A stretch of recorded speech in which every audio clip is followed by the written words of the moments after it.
Yeah, my question was, let's see if I can word it well for you. There's a lot of prophecies for the end of the age, for what's going to happen with Zion and Israel. And I was wondering, some things, when I read them, I don't have any particular verses in front of me right now. I read them as being spiritual. They'll come into fulfillment spiritually because we're the temple.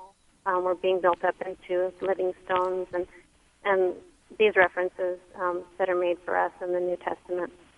But my question to you is there going to be a physical, geographical fulfillment? I know that it's taught in churches of what is the geographical, for the city of Jerusalem fulfillment that'll be at the end of time. Well, I don't know about the end of time because I'm not really sure that the prophecies commonly applied to the end of time are really limited to the end of time. A lot of them are about the last days. The Bible says in the last days certain things will happen, and because of that term, some people think it's the end of time. It's talking about the last days, the last few years of history that are yet future. Whereas the disciples and those who wrote the New Testament believed that they were living in the last days. They continually referred to themselves as living in the last days, and I think I'm going to have to agree with them. But that wasn't the end of the world. It was the end of something, though. They were living at the end of an age. They were living at the end of the Jewish age. For 1,400 years, God had related to Israel through a certain covenant he made at Sinai, and temple worship with sacrifices and things like that. And Jesus came and his disciples lived at the end of that age.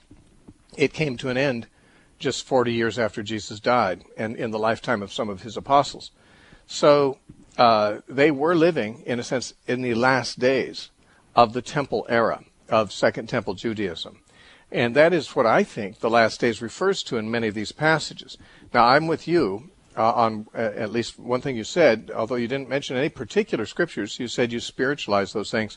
I think a lot of the prophecies in the Old Testament, which talk about Israel and the temple and are applied popularly to what we call the end times, are actually about the church, the spiritual Jerusalem, the spiritual temple, the spiritual Israel. And in this, I disagree with many who believe that it's all about the natural Israel in the Middle East. Now, as far as the geography is concerned that you asked about, I don't think geography is an issue with God. It once was.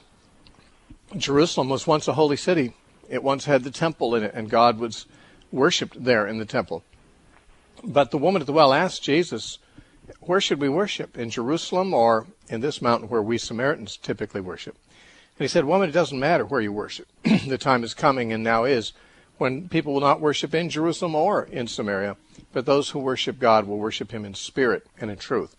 So Jesus made it clear that within a very short time, and he said it was already beginning to be so, that temple worship in a certain geographical place would be replaced with spiritual worship, which means you don't have to go to a geographical place to worship. You don't have to go to a certain building, a certain part of the world. You simply have to worship God in truth and in spirit.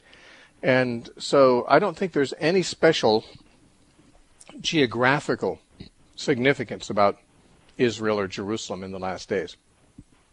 Do you feel that, or is there anything New Testament to support, or even prophecy that hasn't been fulfilled that we know of, to support that?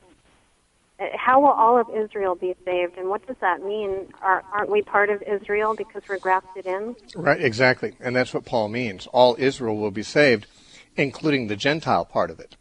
You know, the Israel that is to be saved, Paul makes very clear, is the remnant of the Jewish race, along with the Gentiles who are added in. So Paul says, before he even says all Israel will be saved, he begins his discussion of that subject in Romans 9. And he said in verse 23 of Romans 9 that God would make known the riches of his glory on the vessels of mercy which he has prepared beforehand for glory, even us whom he has called, not of the Jews only, but also of the Gentiles. And so Paul then begins to quote scriptures from the Old Testament that talks about the Gentiles being saved. He quotes Hosea chapter 1 and Hosea chapter 2, and then he quotes Isaiah to point out that not all the Jews are part of this Israel. He says in verse 27, Romans 9:27, Isaiah also cries out concerning Israel, though the number of the children of Israel be as the sand of the sea, the remnant will be saved. Now, what Paul's saying is, even though, and Paul's quoting Isaiah chapter 10, it says, even though the Jewish people, the Israelites, will be as numerous as the sand of the sea, not all of them are going to be saved, only the remnant of them will be saved. Paul's doctrine is not that all Jews will be saved, but only the remnant of Israel will be saved. However, that remnant will be joined by faithful Gentiles. And Paul describes that in Romans 11 as the olive tree.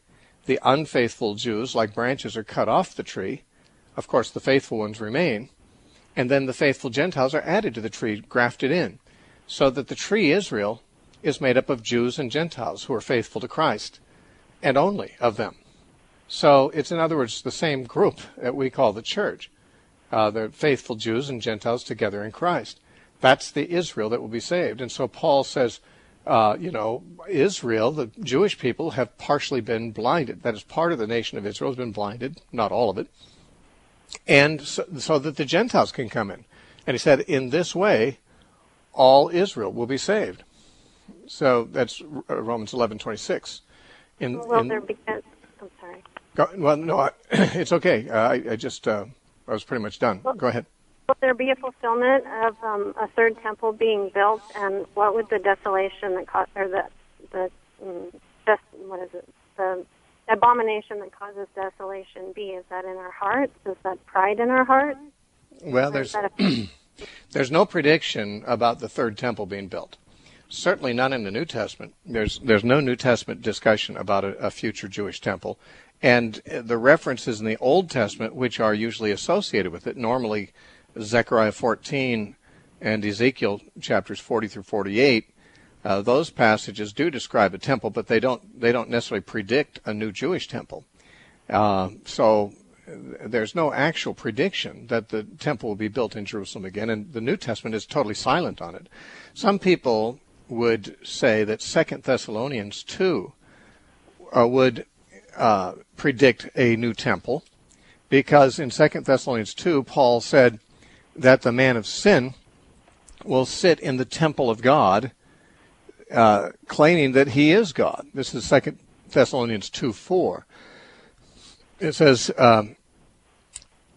let's see here, who opposes and exalts himself above all that is called God and is worshipped, so that he sits as God in the temple of God, showing himself that he is God. Now, the reference to the man of sin sitting in the temple of God is probably the only New Testament verse that anyone has ever used to argue that there will be a temple built in the last days. However, Paul uses the expression temple of God. He doesn't say Jewish temple. Paul uses this expression 2 other times, once in the 3rd chapter of 1 Corinthians and once in the 6th chapter of 2 Corinthians. Altogether 3 times, Paul uses the term temple of God. The other 2 times, he says that the church is the temple of God. He says, don't you know that you are the temple of God? For the Spirit of God dwells in you. So in Paul's mind, the temple of God is not the Jewish temple. The temple of God is the church. So when he says the man of sin will sit in the temple of God, this is no suggestion there would be a Jewish temple. Paul never referred to the Jewish temple as the temple of God. The church is the temple of God. So the man of sin then would be in the church, according to Paul's language.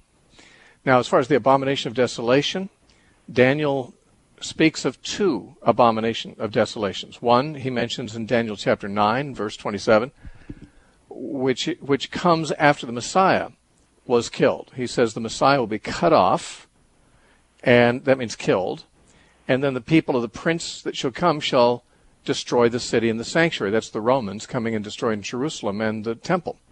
So this happened, of course. This was already fulfilled.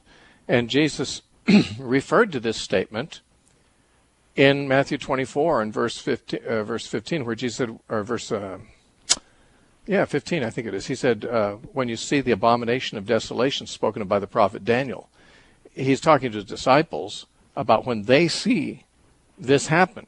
Now, Luke's parallel to that is Luke chapter 21 and verse 20. And Luke, instead of rendering Jesus' words, when you see the abomination of desolation spoken of by the prophet Daniel, Luke paraphrases it to, when you see Jerusalem surrounded by armies, know that its desolation is near. So the Roman armies coming against Jerusalem is the abomination of desolation, according to Luke's parallel in Luke 21:20. And that makes sense, because in Daniel, where it's mentioned, in Daniel 9:27, it's just after it talks about how the people of the prince who shall come will destroy the city and the sanctuary, the Romans who destroyed Jerusalem and the temple. So the abomination of desolation, according to Daniel and Luke, is when the Romans came and destroyed Jerusalem. Now, Daniel did mention another abomination of desolation in chapter 11, but this one, I think all scholars agree, is a reference to what Antiochus Epiphanes did 168 years before Christ.